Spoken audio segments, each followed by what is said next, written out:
We can get so focused on grinding and the hustle of doing the work to be great that we leave God completely out of it.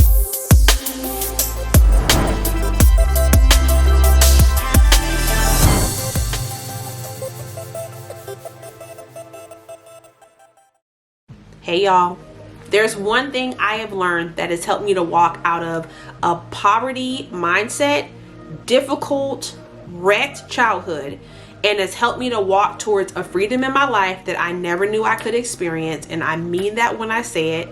And I figured this out when I saw this TED Talk, out of all things. I didn't know this lady would have anything for me, but I saw the title of the TED Talk had to do with grit. This lady went on, I think her name was Angela Duckworth, but she went on to talk about all this research she had done, and she had conducted it on inner city kids who all grew up, with very little, and then how they all came out to be different people and just reach different levels in life. Well, I identified with that TED Talk so much that I bought the book Grit. Now, don't ask me if I finished it yet, because I'm one of those who don't always finish the book. But this book, I came to realize, and also through this TED Talk, that grit she found as the #1 reason why people made a difference or an actual impact in their life. And when I thought about, the people who were maybe alongside me when I was a young person, who maybe did not make it to Amazon like I did, or did not make it to working for Google in different places. It's not that we all couldn't have got there. I believe everybody can get to wherever they feel is their ultimate place to go. But I think you need grit. I think grit matters.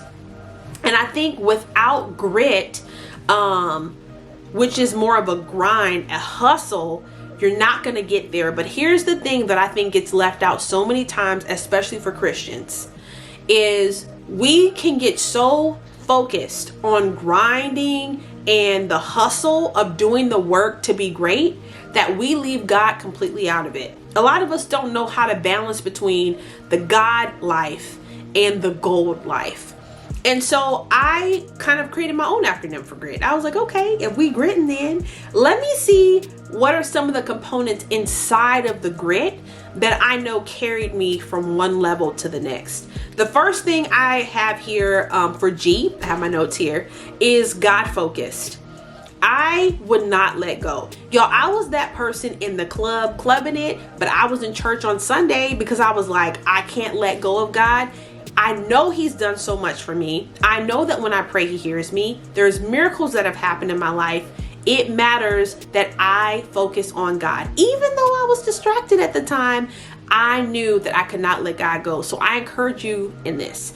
If you are living your life and you don't think about God till Sunday morning, I want to challenge you to begin to put him into your everyday life again.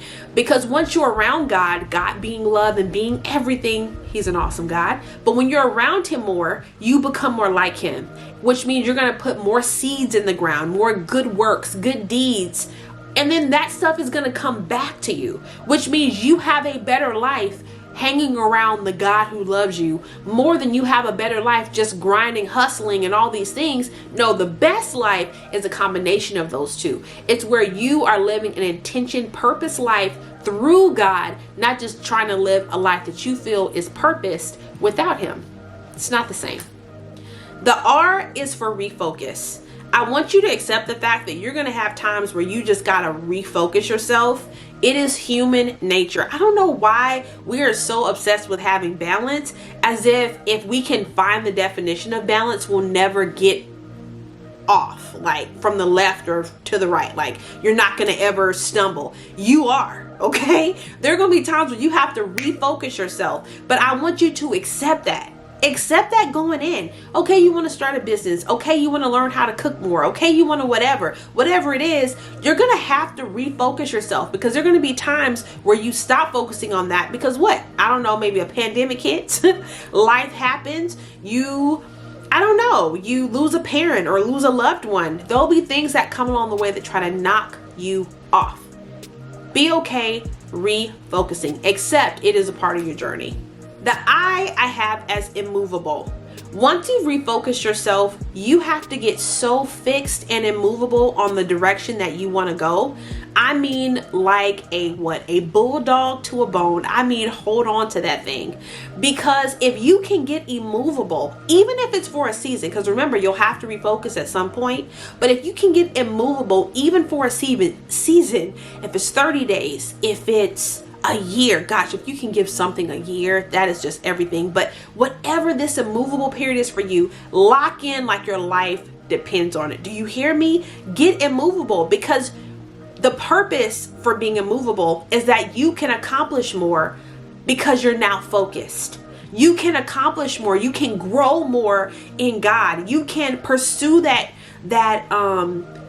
business. You can pursue that better relationship, healthier relationship with your parents. You can just get immovable about it.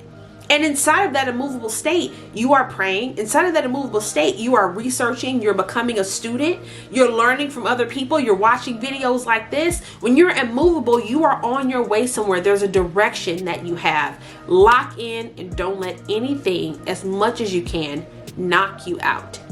And the final letter is T, and that stands for time. Guys, please give God time to do what he needs to do. When you start getting focused and immovable on your God assignments, meaning those things in your heart you know you need to put attention towards, not just light hobbies. Sure, hobbies are fun, but there are things you are intentionally purposed and called towards. And when you start focusing on those things and growing these different areas that you know you should, you now have to recognize God needs time to move. But more importantly, you need to give yourself time to grow. You need to give yourself time to change.